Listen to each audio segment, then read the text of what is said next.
Bienvenidos a la tertulia semanera. Estamos transmitiendo en vivo y a todo color de costa a costa, de frontera a frontera, de continente a continente y en carnal, ¿por qué no al infinito y más allá? Así es que siéntese, acomódese, prepárese un trago, un whisky, un Petruch, un Vivavilla, pues el que quiera, el que tenga la mano, depende de la hora que nos vea, porque esto se queda grabado 24 horas, así es que nos puede ver en cualquier momento. Y si no, pues le damos la recetita de nuestro café de olla panochero. Ese es buenísimo. Ese es cafecito de olla con panocha prieta rallada de cozalá con un chatito de mezcal, el que le caiga bien. Con eso empieza usted el día con mucha enjundia. La vamos a pasar muy bien en este espacio de reflexión periodística. Nos honra con su presencia un gran amigo que ahorita se los presentamos. En un instante comenzamos.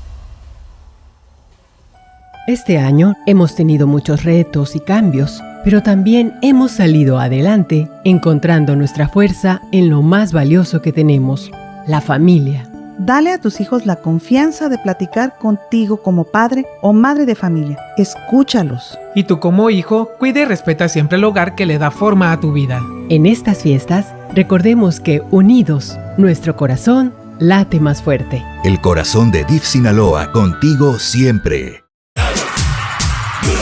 Todos al estadio Teodoro Mariscal para apoyar a Venados de Mazatlán cuando se enfrenten a Tucson este martes, miércoles y jueves a las 7 de la tarde. Lo mejor del béisbol se vive en el Teodoro Mariscal. ¡Vamos, Venados! ¡Venados! ¡Vamos, Venados!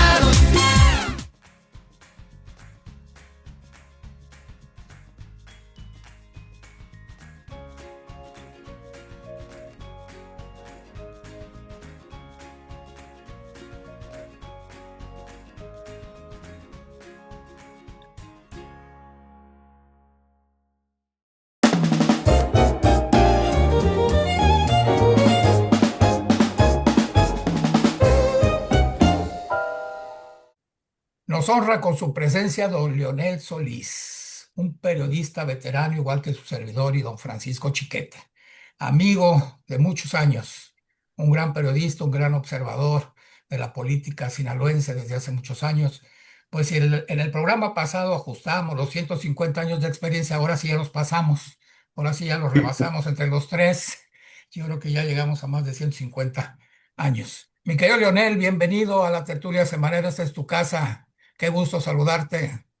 Muchas gracias a ti, a Chiquete. Es un gusto participar en esta tertulia con dos amigos que son muy generosos con sus conceptos hacia mí y además muy experimentados y de mucha calidad en su quehacer de comunicación. Mario Martínez y Francisco Chiquete, amantes del puerto y de su pueblo, desde luego. Ancinita es don Francisco Chiquete. Pues aquí estamos con la información, con los comentarios, agradeciendo la presencia de Leonel Solís, un gran amigo de muchos años. Y bueno, para empezar, un tema que a todo mundo atañe, aunque no nos afecte de manera tan directa, el asunto de los aguinaldos. Este mes se tienen que pagar aguinaldos a más tardar el día 20, y cada año los empresarios, sobre todo los pequeños empresarios, los emprendedores, la sufren para conseguir los 15 días del aguinaldo de cada uno de sus trabajadores, de sus colaboradores, y muchas veces hasta la estabilidad económica del negocio se pone en juego, porque pues son negocios que viven al día, que no siempre están preparados para afrontar este tipo de compromisos. Hay algunos baquetones también que le hacen la lucha de evadir esta obligación legal, y bueno, pues también esos ayudan a agravar el problema. Este año, sin embargo, estamos viendo una situación muy especial, la de la Universidad Autónoma de Sinaloa, que durante muchos años ha podido salir al frente de sus compromisos laborales, pero que este año no lo está haciendo porque no tiene dinero para pagar los aguinaldos. Y son nada más y nada menos que 920 millones de pesos. Imagínese usted, 920 millones de pesos para pagar a sus trabajadores esta gratificación anual. Pero no es su única deuda. Para poder salir el año con todo y las deudas del gasto corriente, la deuda no programable, como se llama, necesitan 1.200 millones de pesos. Un amigo mío, de todos nosotros, Jorge Luis Telles, sacaba la comparación de que 1.300 millones de pesos es lo que el gobierno del estado ha presupuestado de recursos propios para ejercer en obra pública el año próximo, en todo Sinaloa. Imagínese usted que esa es la necesidad inmediata, no la normal, de la Universidad Autónoma de Sinaloa. Y luego, bueno, se enfrenta a situaciones como un gobierno del estado que todo el año se pasó diciendo que tenía magníficas finanzas, pero que ahorita no tiene, no hay de dónde saque para prestarle 920 millones de pesos a la UAS. Y un gobierno federal que también todo el año dice las finanzas del gobierno y del país están en excelentes condiciones, pero que en estos momentos no puede ayudar ni a la Universidad Autónoma de Sinaloa, ni a la de Nayarit, ni a otras dos que andan por ahí en la misma situación. Este mes se tienen que pagar aguinaldos a más tardar el día 20, y cada año los empresarios, sobre todo los pequeños empresarios, los emprendedores, la sufren para conseguir los 15 días del aguinaldo de cada uno de sus trabajadores, de sus colaboradores, y muchas veces hasta la estabilidad económica del negocio se pone en juego, porque pues son negocios que viven al día, que no siempre están preparados para afrontar este tipo de compromisos. Hay algunos baquetones también que le hacen la lucha de evadir esta obligación legal, y bueno, pues también esos ayudan a agravar el problema. Este año, sin embargo, estamos viendo una situación muy especial, la de la Universidad Autónoma de Sinaloa, que durante muchos años ha podido salir al frente de sus compromisos laborales, pero que este año no lo está haciendo porque no tiene dinero para pagar los aguinaldos. Y son nada más y nada menos que 920 millones de pesos. Imagínese usted, 920 millones de pesos para pagar a sus trabajadores esta gratificación anual. Pero no es su única deuda.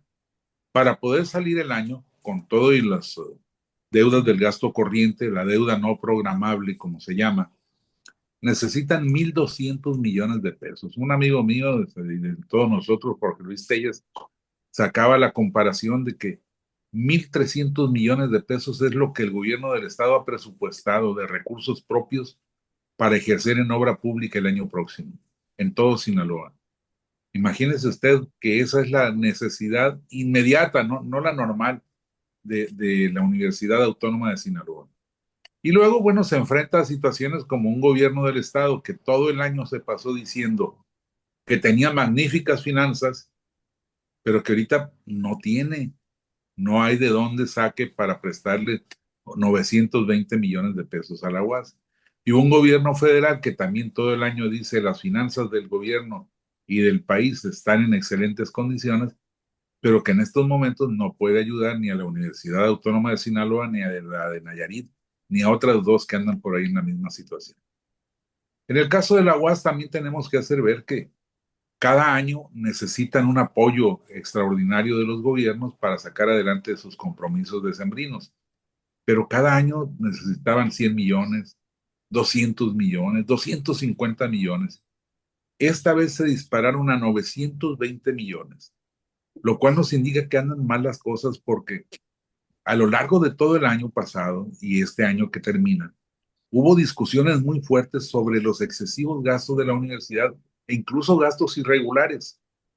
Se hablaba de 400 millones de pesos que andaban volando por compras de pollo, de tortillas, cosas absurdas que no se justificaban. Y a pesar de todos estos problemas, no tomó la universidad las medidas necesarias para reducir su déficit financiero, para aligerar sus compromisos, y llega con una cifra récord de déficit que pues no sabe de dónde sacar. y que en el mejor de los casos, según lo que dijo en su momento el rector Jesús Madueña, lo podría pagar estos 920 millones de aguinaldo en marzo del año próximo. Por supuesto, los trabajadores están enojados, los jubilados están más enojados todavía, porque además de esta deuda, les están planteando reducirles el aguinaldo de 70 a 45 días y el salario en un 20-25%. Entonces, se prevén movilizaciones sociales fuertes si esto no se resuelve y no se va a resolver de aquí al viernes seguramente, que es cuando se vence la fecha legal para el pago de los aguinaldos. Vamos a ver qué es lo que sucede y cómo recibe Sinaloa esta nueva circunstancia difícil. Muy difícil, hay mucho manotaje en la UAS, hubo mucho escándalo, que las auditorías, que el Congreso, que la nueva ley general de educación, que les rozaba, en fin. Y sí, hizo mucho escándalo, pero no se arregló absolutamente nada. La universidad sigue exactamente igual, con sus deudas, pidiendo prestado para cumplir con sus compromisos laborales. Mi querido Leonel, ¿tú cómo la ves? Pues que estás por ahí cerquita del puente de mando de la UAS. Efectivamente, todo lo que comentó muy bien narrado por Chiquete, muy bien explicado. Lo agregaría yo nada más que hubo una reunión en Palacio de Gobierno porque eh, para resolver el problema del aguinaldo no va a ser el gobierno del Estado el que pueda participar, porque necesitaría un acuerdo del Congreso y además necesitaría también dinero que no tiene. Entonces organizaron una reunión con Gobernación. Estuvo ahí un distinguido pasavense representando a Gobernación, que era Carlón Acosta, que ahora es director general en Gobernación, para ver el problema no solamente del aguinaldo, sino el problema también de los jubilados que traen también su movimiento.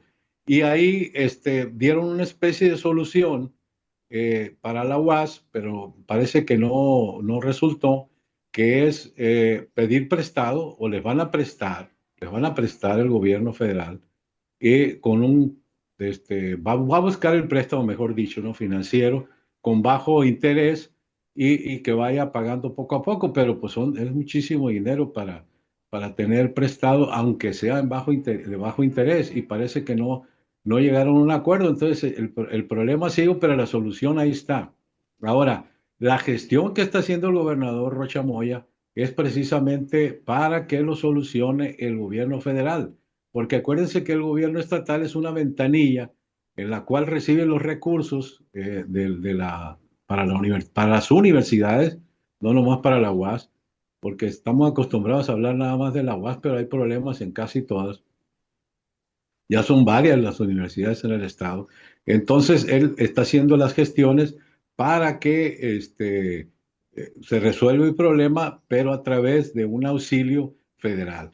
Lo que criticaban los jubilados era precisamente que la UAS había destinado recursos para contratar nuevo personal, y hablan de muchos aviadores, y necesitaban una auditoría integral precisamente para ver qué hace cada quien, porque también hay muchos que dicen que están ahí contratados recientemente por influencia, ¿cómo le llaman? Influencia política y habría que ver qué es lo que hacen ahí porque mucho de eso tendrían que pagar también aguinaldo, como que se infló mucho la nómina y por eso es la deuda que tienen tanto del aguinaldo, ¿no? En el presupuesto que presentaron al Congreso del Estado no aparece dinero para ese aguinaldo. Entonces vamos a ver cómo soluciona.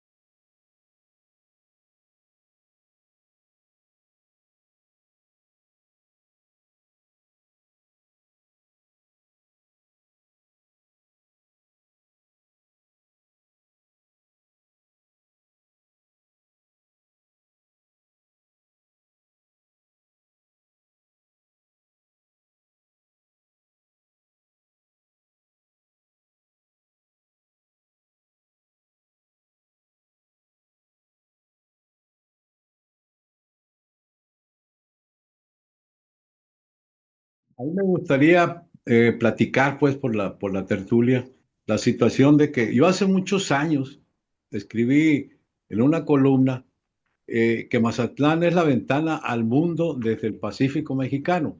No es una frase mía, me la platicó un amigo mío, pero más corta, un amigo mío que vive en Tijuana, que era la ventana al mundo, cosa que usé porque en aquel entonces hacía comunicación para el IFE y les recomendé al IFE que hicieran sus reuniones, porque era el primer IFE era el primer Instituto Federal Electoral, que hicieran sus reuniones en las ventanas hacia el exterior para que vieran unas elecciones democráticas que las viera el mundo.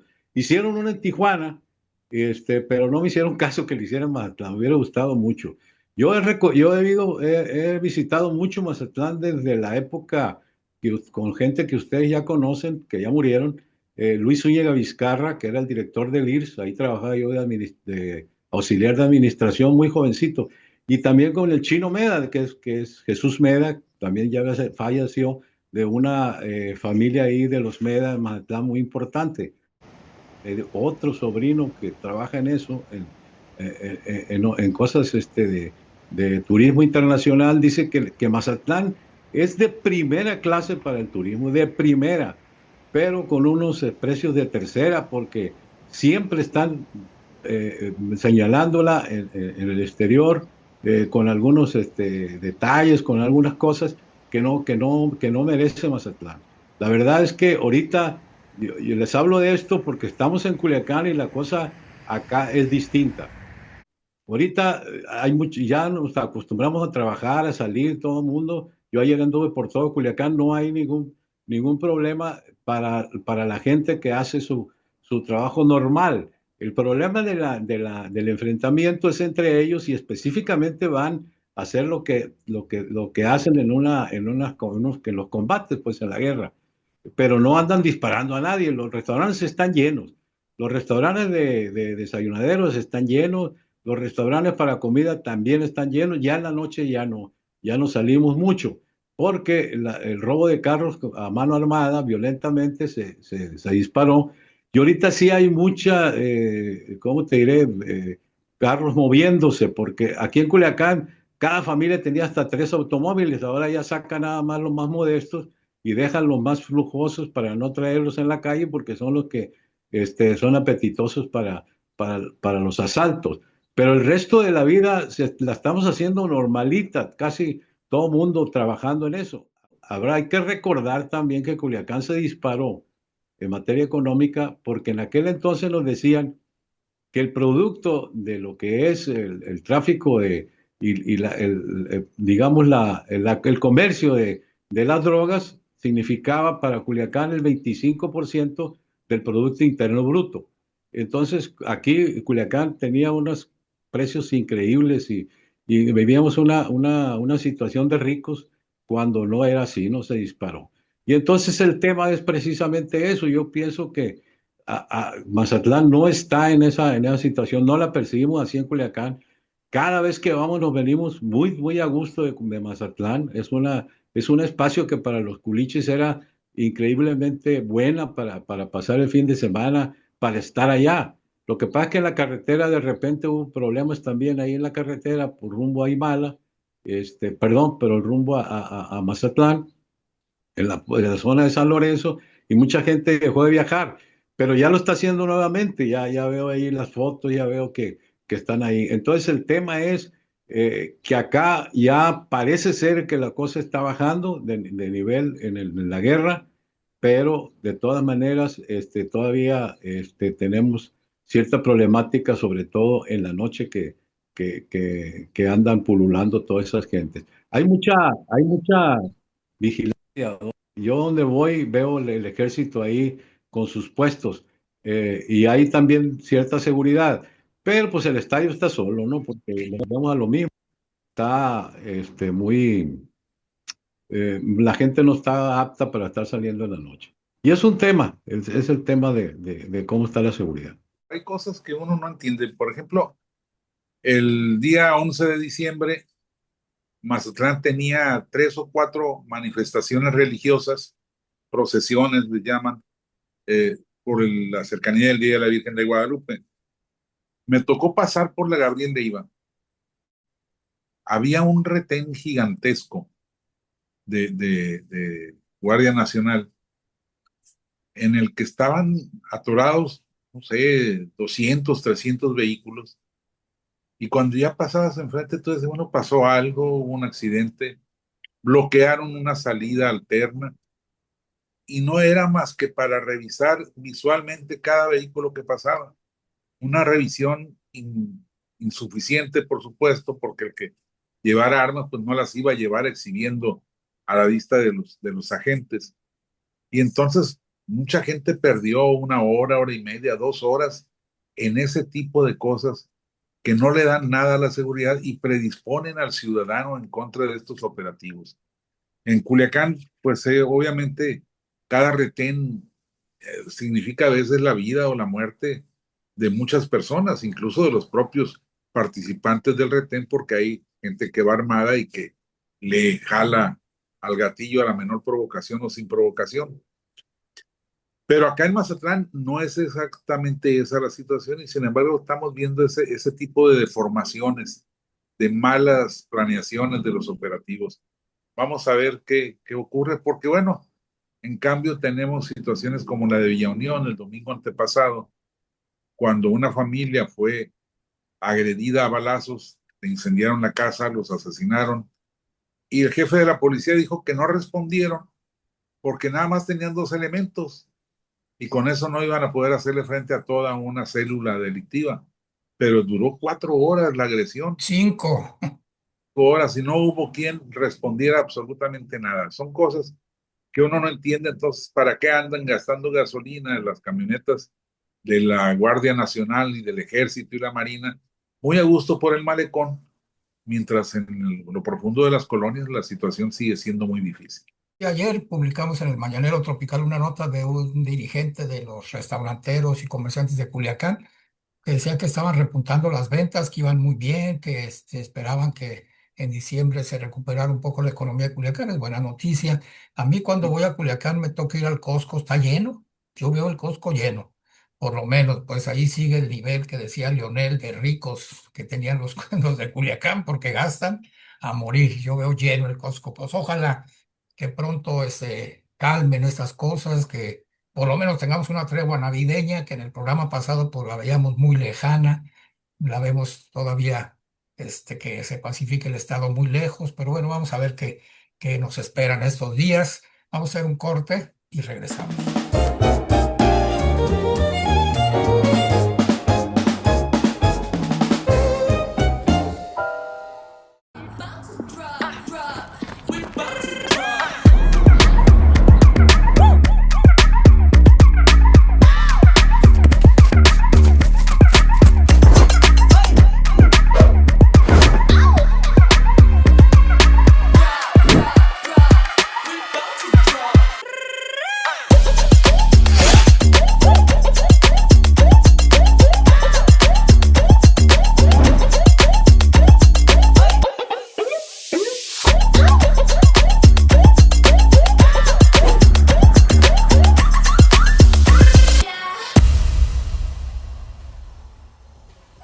Este año hemos tenido muchos retos y cambios, pero también hemos salido adelante encontrando nuestra fuerza en lo más valioso que tenemos, la familia. Dale a tus hijos la confianza de platicar contigo como padre o madre de familia. Escúchalos. Y tú como hijo, cuida y respeta siempre el hogar que le da forma a tu vida. En estas fiestas, recordemos que unidos, nuestro corazón late más fuerte. El corazón de DIF Sinaloa, contigo siempre.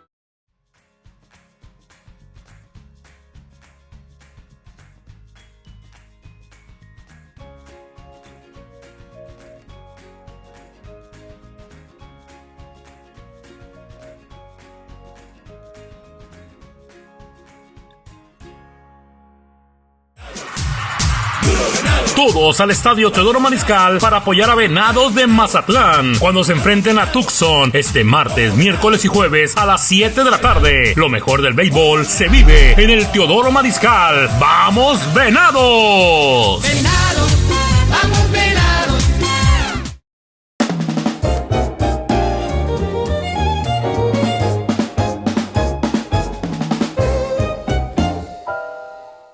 Bien, ya estamos de regreso aquí en la tertulia semanera con don Leonel Solís y Francisco Chiquete. Y mi tema, bueno, es el tema del periodismo. Recientemente el Instituto de Protección de Defensores de Personas Defensoras de Derechos Humanos y Periodistas de Sinaloa rindió su tercer informe de labores. Y es un informe que hay que ponerse a revisar con calma, porque las agresiones contra el periodismo y contra los activistas han ido escalando. De agosto de 2022 a noviembre pasado, el instituto atendió 1.518 casos de diferentes niveles, ¿no? Desde protección, desde extracción del Estado, apoyos sociales, protección de algún modo, policial, con cámaras, con chalecos blindados, en fin. Es una estadística tremenda. Y el tema es de que en Sinaloa se ha ejercido un periodismo, mi tío Leonel Francisco, pues de la más alta calidad, porque siempre lo hemos hecho en adversidad y lo hicieron nuestros ancestros, ¿no? Y no se olviden que aquí fue el primer mártir, aquí en Mazatlán fue el primer mártir del periodismo, ¿no? Don José Cayetano Valadez, que fue asesinado por órdenes del general Francisco Cañedo, entonces el gobernador. Incluso Valadez, yo lo he contado muchas veces, escribió una crónica antes de su muerte, así que una crónica de su muerte anunciada, ¿no? Diciendo que responsabilizaba al gobernador de lo que le podía pasar. Y lo que le pasó fue que lo mataron. Y ahí empezó esta serie de agresiones contra el periodismo. Son muchos, son poquitos. A lo largo de esta temporada han sufrido agresiones 28 entre periodistas y activistas en Sinaloa, ¿no? 28 no llega a 30. El último fue Enrique Ramírez, que ojalá que ahí se quede esa estadística quieta. Y desde entonces, desde que empezó a operar este Instituto de Protección, no ha habido más que este tipo de agresiones, que no son menores. Son el del año pasado, y ya si le entramos al tema, cruzamos la información con los 15 meses que tiene la guerra del narco en Sinaloa, pues es una agresión diaria, un poquito más de una agresión diaria, según esas estadísticas. ¿Cuáles son las agresiones? La amenaza.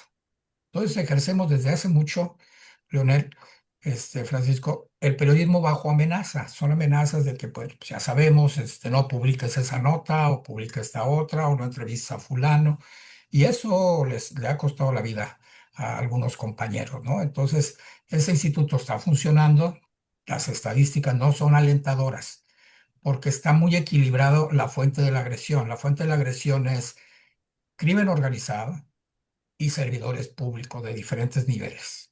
Entonces está muy unificada la agresión, de dónde viene, ¿no? Del poder político y del poder criminal, que muchas veces se cruzan, que ya lo hemos dicho aquí, o que son socios, o que son amigos, o que se utilizan uno al otro. De manera que esta estadística que nos da el Instituto de Protección, pues es muy interesante, pero hay que ponernos alerta porque la realidad es que ahora son otras coberturas, Leonel, a la que nosotros nos acostumbramos. Nosotros cubrimos la Operación Cóndor y de alguna manera pues teníamos cierta protección. Ahora las cosas están muy descontroladas, son una nueva generación de delincuentes que manejan las redes, que manejan el terror. Y entonces, bueno, pues ahí están los muchachos, reporteros, los nuevos, los jóvenes, en medio del fuego cruzado. Y ellos pues van a cubrir la nota, pues, porque son periodistas, son reporteros, tienen que contarla. Entonces, pues lo que hemos hecho en el instituto, soy consejero de este instituto, es prevenir lo más que se pueda. Estamos frente a una situación muy diferente. El quinto poder de la prensa pues, son las redes sociales, se manejan de diferente manera como nos manejamos nosotros en los periódicos, en la televisión, en la radio. Ahora los muchachos corren mucho riesgo porque ellos van en busca no de generar opinión pública en muchos casos, sino de tener más likes para que puedan monetizar y tener ingresos por las plataformas sociales, lo cual constituye un gran riesgo, porque entonces meten notas que no tienen ninguna supervisión, son notas escandalosas, a veces no le miden la consecuencia, como hacíamos nosotros en la mesa de redacción, que se valoraba pues cuáles implicaciones podía tener una noticia. Y ahora no, ahora se van por la libre. Y hay mucho joven que pues, tiene su propio portal, es director de su propio medio de comunicación y eso los pone muy en riesgo. Leonel. La cobertura de la policíaca se volvió primera plana, se volvió la nota principal, se volvió el comentario al iniciar. Ahora cada programa inicia con las notas policíacas. Eso así es. Entonces, ¿qué significa? que los reporteros de policíaca tienen que ir a ganar la nota. Y en cuanto capturan el mensaje de que hay un operativo de alguna situación de los militares entonces corren hacia allá sin decir agua va, sin la debida protección, se arriesgan para tener primero que nadie la noticia. Y eso, como tú dices, ustedes están trabajando para que tenga más prudencia y más protección. Antes no se hacía de esa manera, esperabas que terminara todo porque pues el periódico se publicaba hasta otro día y esperabas todos los informes de pe a pa. Esta vez no, corren los muchachos en el carro, no traen una chaleco que diga prensa o algo y se meten porque si hay caídos tienen que verlos, pues, o sea, ahora es así. Ahora es así, se están arriesgando demasiado, pero pues ese es la instrucción, no la instrucción, sino lo que ellos, con esa vocación que tienen para llevarnos objetivamente y con todos los datos, pues ahí se meten a la situación esa. La otra es diferente, como tú dices. El día que nos avisaron, tenemos un programa similar a este, con el desaparecido Walterio Medina y Miguel Alberto Ortiz Mata, y nos avisaron de la muerte de Humberto Millán, y ahí les dije, se animan, ya se animaron porque no era fácil entrarle a un periodista de esa talla porque había tocado intereses pues gubernamentales, intereses políticos y de todo tipo. Javier Valdés es la siguiente víctima que vimos de manera así, ya por encargo, y los que observaron eso tuvieron que acudir a la protección del periódico que manejaban, tuvieron que acudir a la protección del gobierno, que se los llevó allá al Distrito Federal, allá vivieron, allá están viviendo todavía. El periodismo es distinto. Ahorita ya los que hacíamos boletines ya no nos toman en cuenta cuando estuvimos en cuestiones de comunicación social oficial. Hace mucho que no estamos. Pero mandábamos un boletín sin ningún problema. Ahora ya el boletín ya ni lo esperan porque ya lo cubren directamente y pasa directamente la noticia. Ahorita hay canales muy especiales que tú puedes abrir para que nos dicen, acabo de escuchar una balacera en tal lado, o acaban de matar aquí enfrente de mí, y la gente te reporta a través de unos canales, un periodismo de actualidad, muy, ¿cómo se llama? Que te van narrando paso a paso lo que está pasando, sin ser periodistas, nada más te pasan ese canal ahí. Y hay otro que recorre todo Culiacán en un carro y te va diciendo qué hay en cada lugar. Y en la comunicación oficial, pues la entrevista de banqueta ya inmediatamente se pasan, ya la redactan en la mente y inmediatamente ya ya no hay forma de pasarles comunicación de otro tipo. Hacer periodismo en Culiacán, cuando menos lo que vivimos, es así como lo hacen los muchachos ahora. Y antes no lo hacíamos de esa manera. La vez que hicieron un programa, un reportaje internacional de lo que era el crimen y el narcotráfico en Culiacán, lo hicieron unos periodistas alemanes que se subieron a las ambulancias de la Cruz Roja. Ya traían un permiso de la Cruz Roja Internacional y se subían como si fueran paramédicos o si fueran gente que trabajaba en la Cruz Roja para ir al lugar donde habían asesinado a esa persona y ahí tomar los datos y más o menos tener un panorama con lo que le decía la gente y mandar ese reportaje a nivel internacional, pero no se animaban a ir a los lugares donde pudieran estar los cárteles, pues, sino que lo hacían a través de la Cruz Roja con cachalecos de la Cruz Roja. Ahora no se hace así, es directo, ya van ahí. Entonces, hay riesgos. Mario, sí sería, pues ya ustedes tienen muchos datos, mucho estudio, y sí sería bueno estar muy pendiente porque no creas, a veces uno veterano y todo, pero al mejor cocinero se le queman los frijoles y haces una crítica y ahí ya no solamente, algunos se volvieron cínicos a la crítica, pero otros no tienen la piel dura como antes los políticos de aguantar los golpes. No aguantan nadita. Entonces ya ve uno cosas cerca de tu casa que dice, ya no me gustó, pero bueno, así es como vive uno y no puede vivir con miedo, sino muy alerta. O ha habido muchas en que nuestros compañeros reporteros quedan literalmente en el medio del fuego cruzado. Ha habido 2 o 3 casos muy dramáticos en que los muchachos pues les deben pasar las balas por un ladito, sus vehículos quedan impactados con los disparos, porque llegan cuando todavía está en proceso el enfrentamiento, la ejecución, la agresión, y pues, repentinamente quedan en medio entre la víctima y los victimarios o entre la autoridad y los delincuentes. Afortunadamente no ha llegado a correr la sangre en esos casos, pero sí se advierte por la peligrosa circunstancia en que vivimos. Por algo México es uno de los 5 países más peligrosos para ejercer el periodismo. O 3 de los demás países en esa circunstancia son países en guerra. Se supone que nosotros vivimos en una temporada de paz y que la guerra solo es interna de los narcos, pero bueno, pues hay víctimas, como decía Calderón, circunstanciales, víctimas colaterales, Colaterales. que desafortunadamente pues cuentan también, que a la gente le duelen. Y mira, yo recuerdo cuando estaba en la Dirección del Sol, hubo una serie de asesinatos en la misma noche y andábamos todos, todo el equipo reporteando un lado y otro. Y estábamos en eso cuando suena una balacera a relativamente poca distancia de donde estábamos. Y entonces, pues nos reagrupamos y les digo yo a mis compañeros del periódico, vamos a dar 5 minutos para que se vayan los delincuentes y ya llegamos a tomar las fotos y a levantar los datos, para no quedar en medio de la balacera. Y ahí voy yo muy orgulloso, muy ufano de haber tomado esas medidas de precaución. Y llegamos, nos estacionamos y detrás de nosotros, dándose sus 5 minutos, llegó la policía ministerial. Es decir, que nadie le entra de primer momento. Solo los periodistas en estas circunstancias hacen eso, pero en las corporaciones. Yo creo que hemos empeorado mucho y no le veo una solución inmediata a este problema.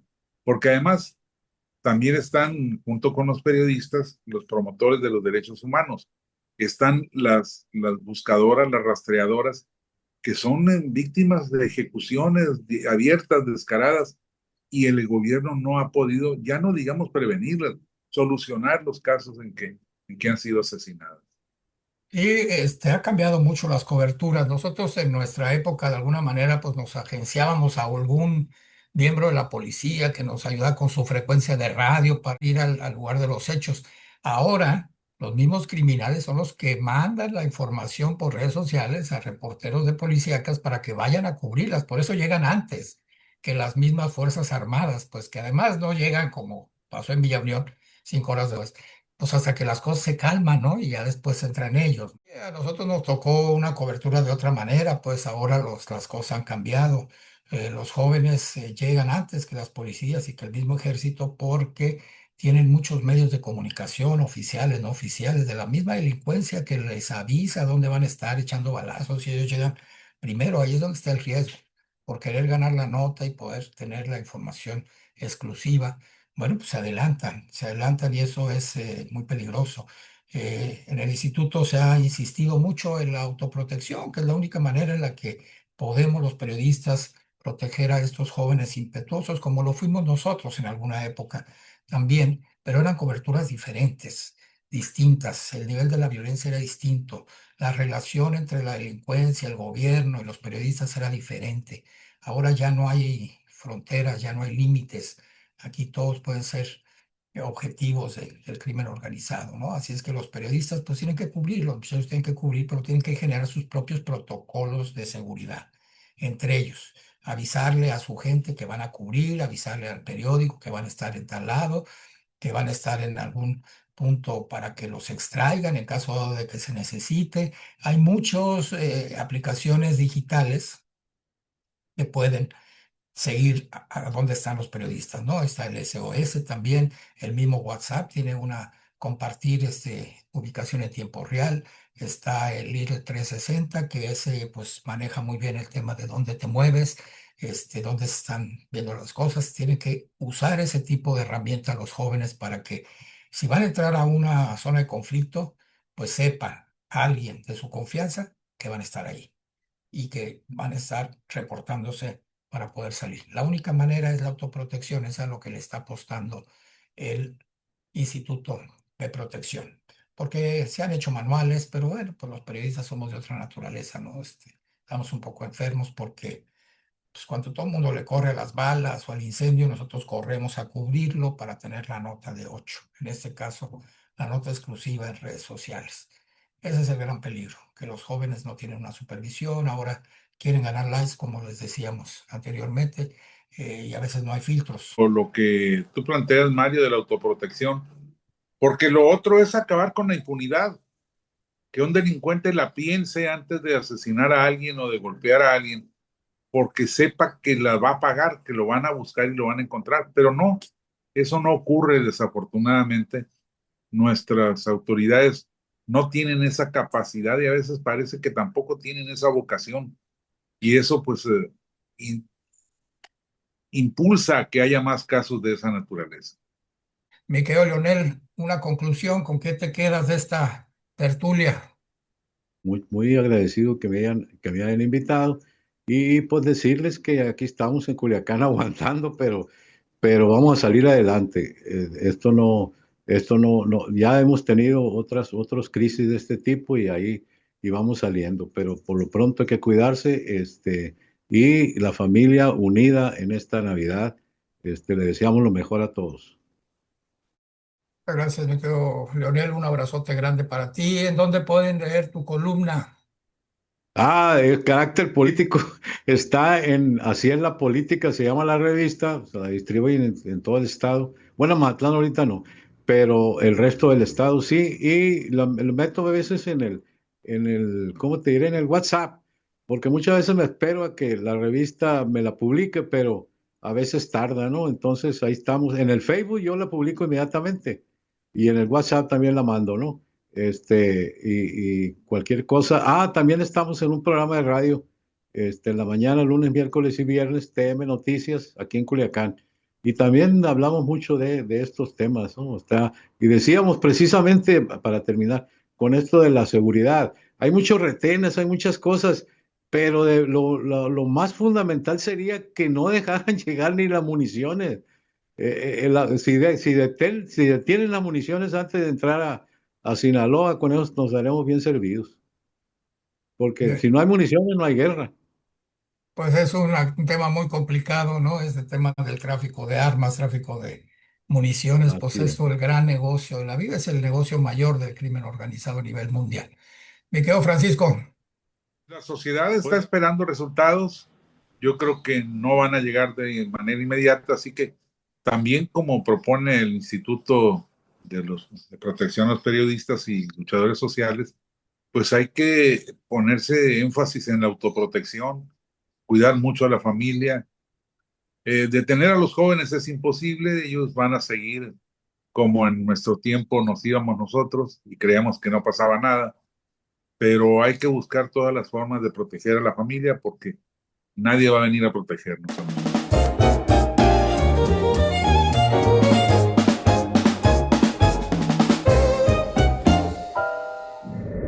Pues muy bien, las cosas así están en Sinaloa, no hay para aguinaldos, en la Universidad Autónoma de Sinaloa, algunas empresas pues tuvieron que cerrar, muchos trabajadores se van a quedar también sin aguinaldo, la violencia que ya vivimos desde hace 15 meses, más de 15 meses, bueno, pues ha afectado la economía del Estado, de manera que bueno, habrá familias que pasen una Navidad muy modesta. Le deseamos a usted lo mejor de lo mejor, cuídense mucho y aquí nos vemos en una próxima tertulia semanera. Hasta entonces.